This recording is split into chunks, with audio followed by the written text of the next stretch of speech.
আসসালামু আলাইকুম বন্ধুরা, সবাইকে সিস্টার্স কিচেনে স্বাগতম। আবার একটি নতুন ভিডিও নিয়ে আপনাদের মাঝে চলে এসেছি। আজকের রেসিপি হলো কাঁকরোল ভাজি, তো দেখতে থাকুন। এই রেসিপিটির উপকরণ হয়তো আপনারা অ্যাভেলেবেল পাবেন না।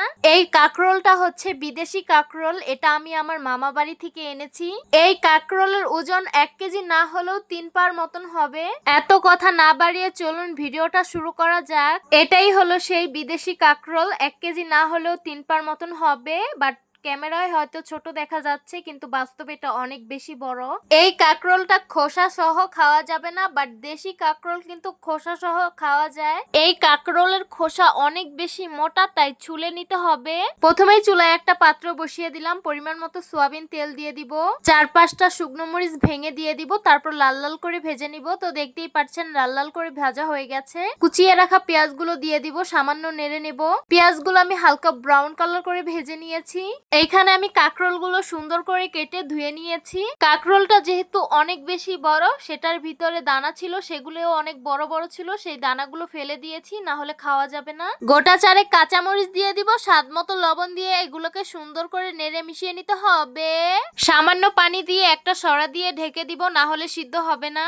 এখন সরাটা উঠিয়ে একটু নেড়ে নিব। আমরা কিন্তু আপনাদের খুবই সিম্পল ভাবে রেসিপি দেওয়ার চেষ্টা করি, যাতে আপনারাও এটা বাসায় ট্রাই করতে পারেন। বাই দ্য ওয়ে, আমাদের মাটির চুলার রান্না আপনাদের কাছে কেমন লাগে অবশ্যই কমেন্ট করে জানাবেন। আমাদের ভাজিটা কিন্তু সিদ্ধ হয়ে গেছে, এখন শুধু একটু ভাজা ভাজা করব।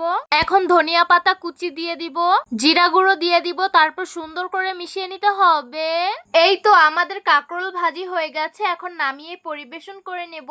এই তো গরম গরম কাঁকরোল ভাজি সার্ভ করলাম। দেখতে খুবই লোভনীয় লাগছে আর খেতে কিন্তু খুবই সুস্বাদু হয়েছে। এই কাঁকরোল ভাজিটা আসলে কিন্তু অনেক বেশি মজা হয়েছে।